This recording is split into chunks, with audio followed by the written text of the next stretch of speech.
Hello everyone, welcome back into this channel, and today I want to share the tutorial how to change your background of video meeting on a Zoom application by iOS or iPhone.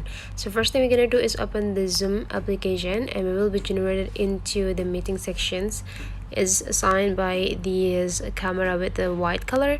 Please take a look on these three small dots and just click it to access the settings button and go into the settings, and especially in the meetings tools.